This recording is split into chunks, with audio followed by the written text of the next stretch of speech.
Bonjour, bonsoir ou alors bon après-midi et bienvenue dans cette nouvelle capsule sur la chaîne YouTube du modèle Ola. Aujourd'hui, on va parler de masse volumique, cette grandeur physique qui est vue au secondaire, et on va transposer les compréhensions par rapport à cette grandeur physique avec les outils que le modèle Ola utilise pour expliquer le choix de l'opération, à savoir les représentations mathématiques du nombre, celle du tout, celle de la valeur d'une part et celle du nombre de parts.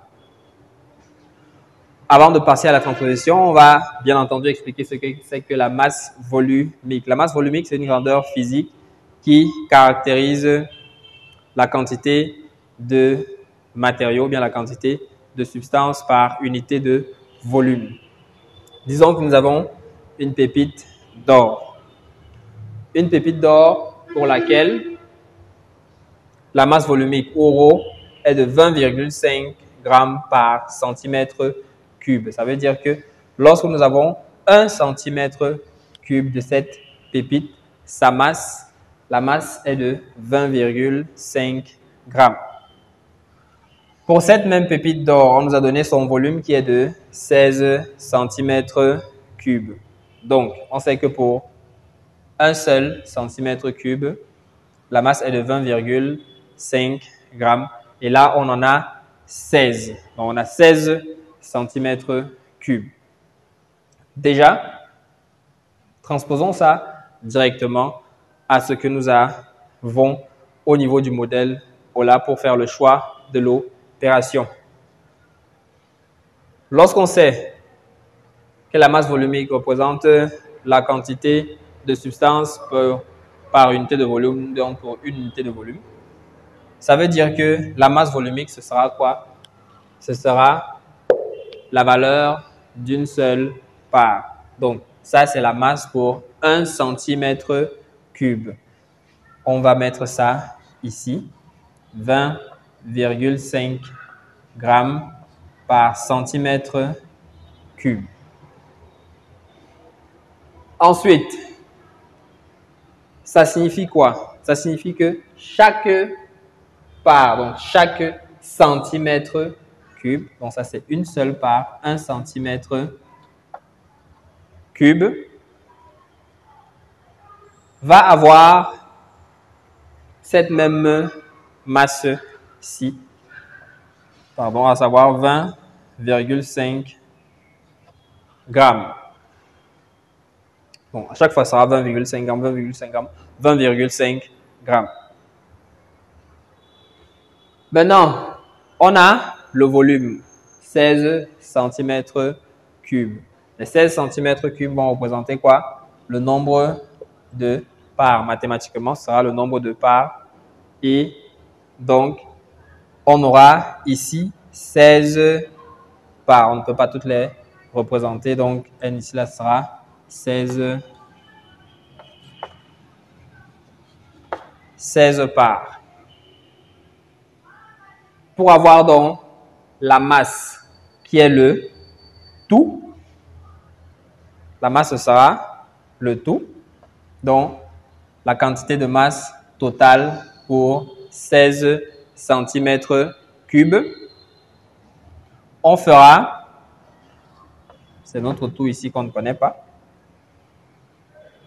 on va faire la valeur d'une part multipliée par le nombre de parts. Donc, on aura cette quantité-ci 16 fois. Ce qui se retrouve dans cette formule-ci. Masse, lorsqu'on connaît la masse volumique et le volume, est égal à la masse volumique ρ multipliée par le volume V.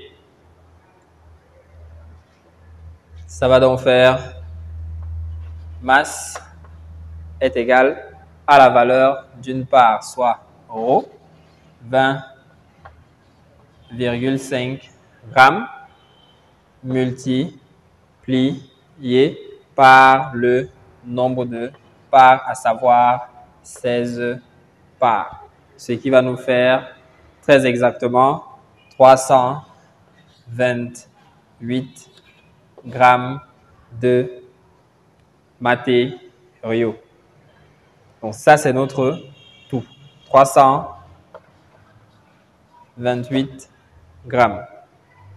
Donc vous voyez comment le travail que nous faisons au modèle OLA permet pas seulement de comprendre les opérations, pas seulement de comprendre le choix de l'opération, mais également d'entrer vraiment en profondeur dans ce qu'est l'essence même d'une opération et plus tard de mieux disséquer, de mieux décortiquer les situations et les différentes formules. Ce ne seront plus juste des éléments à retenir, mais vraiment beaucoup de compréhension à développer.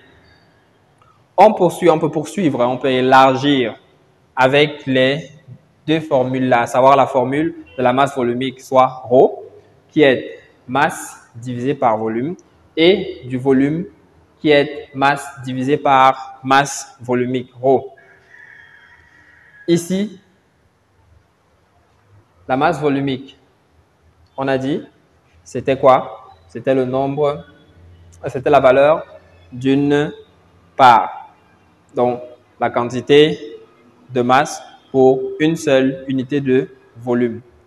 Et pour calculer la valeur d'une part, on va faire le tout divisé par le nombre de parts. Le tout, donc la masse totale, divisé par le nombre de parts dans le nombre d'unités de volume.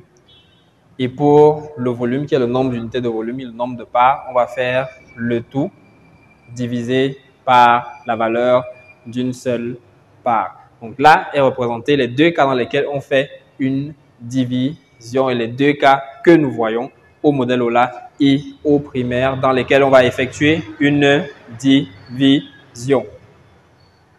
Voilà très facilement et très simplement la justification essentielle de pourquoi est-ce qu'il faut enseigner, expliquer les notions de cette manière-ci aux apprenants enfants avec les représentations mathématiques des nombres afin de pouvoir pour eux plus tard mieux faire le choix de l'opération et mieux comprendre les situations.